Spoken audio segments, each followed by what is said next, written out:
Roll for Crit is made possible thanks to the support of viewers like you and our patrons on our Patreon page. You can become a patron for just $1 a month at patreon.com/rollforcrit.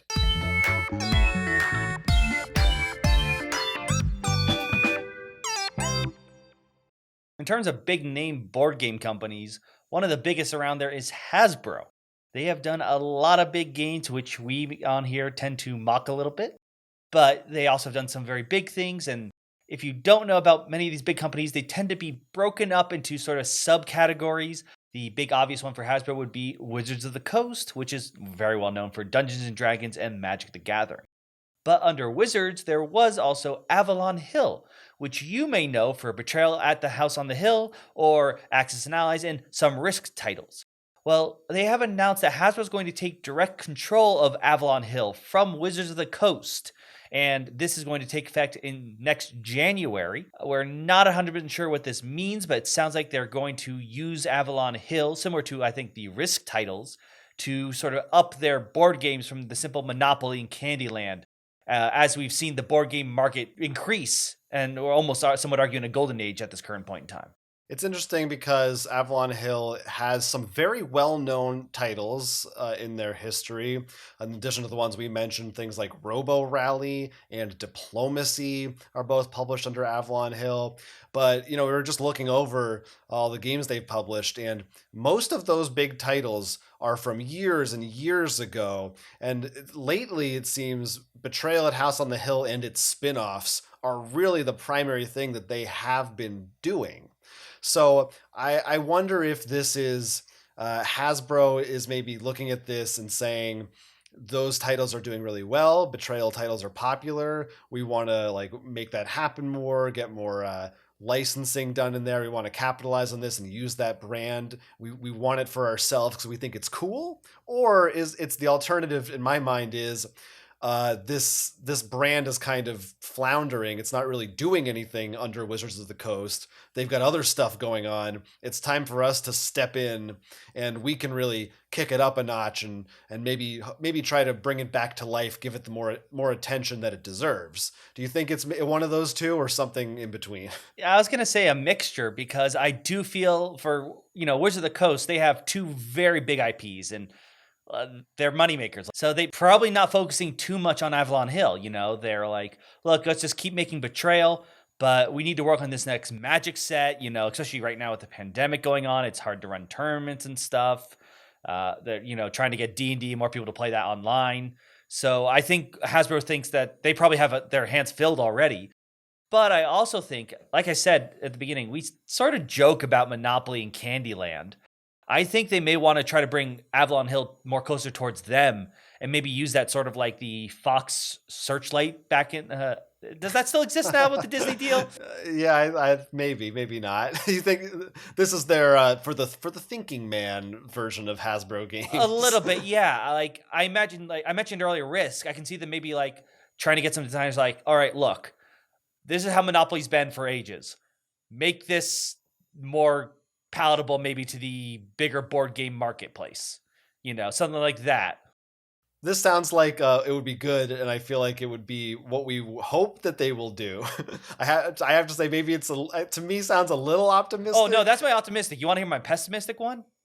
Yeah, sure. Chopping block. They're literally going to bring it there, fire everyone, or not fire, downsize everyone, and we're just going to see Hasbro take over the Avalon Hill titles, and nothing will change. It'll be reprints of Betrayal and Axis and Allies.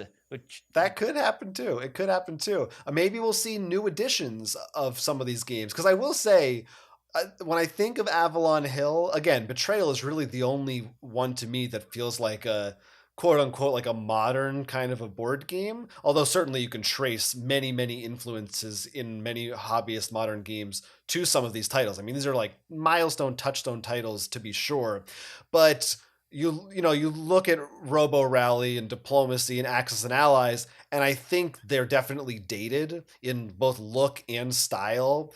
Maybe they are going to try to take these and upgrade them and make them more marketable to the modern gamer alongside, your Scythe and your whatever else that's out there that feels more like a modern gamer game that's not as like rules crunchy, and maybe update the art so it looks a little flashier. Do you know what I mean? Does that Well, for starters, they can fix the mistakes that are in Access now, at least according to my friend. But he wouldn't lie. I do think that I don't even think the modern gamer might be it, and maybe they still fall under this thing. This is, us trying to put people in categories. But there's, a bigger push to have games in like Target and Walmart. When you used to go there, you would not find probably anything better than Candyland or Monopoly. Now you'll find Ticket to Ride and Betrayal. They've definitely stepped up to be like, sure, yes, there's now Gloomhaven there in Jaws of the Lion, but you're probably not going to find Arkham Horror and, some of the more like 3 to 4 hour games. But you'll still find some pretty solid, I think, light games in there, maybe even medium-sized ones. So maybe that's the target they really want to start focusing on. And once again, Yeah. we could go to the pessimistic side that we're just going to get Betrayal at the House of Monopoly, which is just a Monopoly board with the Mystic Elevator on there. I think one thing is for sure. I think I agree with you that the root of this is that Wizards of the Coast just didn't have time, B, like just doesn't care about Avalon Hill these days. The question I think I understand why they took it from them. It will just be remain to be seen what they decide to do with it going forward, because it is a weird brand, to be honest. To me, it's one that I feel like most people in the board game circle recognize, and almost everybody's played at least one or two games from them, but they just don't put out that much stuff that's new. Because they're dwarfed by, again, these giants of Magic and Hasbro and all these things, the other games around them. So I don't know. We'll see if they try to recapture some of the old glory, or if it's like we fear and it's just more betrayals, and maybe nothing will change, and they just, I don't know, they just decided they should manage it because someone at Hasbro, there's some new person who got hired and they wanted to prove themselves. It could also be, we're making a mountain out of molehill, and this just has to involve some legality things, and like, okay, we're moving it here for tax reasons or copyright reasons. Maybe they want to take Betrayal and bring it to AllSpark Studios and make a movie out of it or something like that. Maybe that could be something worth pursuing. We should also note some more Avalon Hill news to add on to this. They recently launched a website with a countdown timer that seems to be, it seems pretty clearly to be about HeroQuest, which is an old board game that had a lot of different expansions. A lot of people loved it, but it went out of print in the early 90s. And there's been talks and rumors of maybe this or that company picking it up and doing a reprint or a new edition.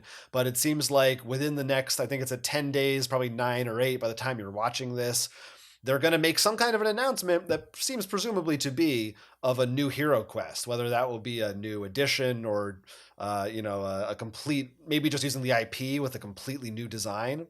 I don't know, but I was not a HeroQuest player, so I cannot really speculate as to what this might be. But it seems like a smart choice to bring it back, because I know a lot of people have love for it. Yeah, I don't think I was in the right age group even when it went out of print. So I think I was barely in the age group to watch Sesame Street. We're young. I when I first saw this, I was once again more on the pessimistic side with the story. This is why I started with the optimistic one afterwards, because I thought, oh, this is going to be like an app or something. But as Jonathan pointed out, why would they put Avalon Hill and stuff on there? So it seems to point more towards the board game, and this is why I'm a bit more optimistic with what Hasbro's doing with the Avalon Hill studio. I don't know what would you call it? Yeah, that's what I'd call it. Yeah, maybe this is this is our first big thing, and like we're gonna kick off the new era of Avalon Hill with this. And that would be a pretty big kickoff, because that definitely could be something. It's still toyish, so that would definitely, I think, fit right next to the toy aisle and the board games and Targets and Walmarts. I think that also, like, it's something a lot of people would want. So this would be the kind of thing that would get a lot of people, board gamers, like talking online and being excited about. I am curious because I didn't see a Games Workshop logo. So as far as I can tell, if there's anything that falls under their copyright, like a name, they don't have access to. I'm curious what actually is the split. The other thing I'm wondering about, because we actually talked about it, I can't remember when, but that Restoration Games had a HeroQuest title trademarked, I believe. Yeah, it was some weird legal thing where they had like the rights to a logo or something. I don't even know what it was, but they didn't have the rights to the actual design. So uh, seemingly they just couldn't make a game based on it. Maybe they had tried to or were hoping to in the future, but obviously Hasbro has other plans. They want to do it themselves. So I can see why that's not happening. But you can check out the website for yourself. We'll put a link in the description. You can sit there and wait for the next week or so until they announce it. And I'm sure once they announce it, we'll probably have some thoughts about that too. By God. But besides Yeah. that, Jonathan, Mhm. let's say the optimistic thing happens for once in 2020. What would be the thing you would like to see Hasbro do with this?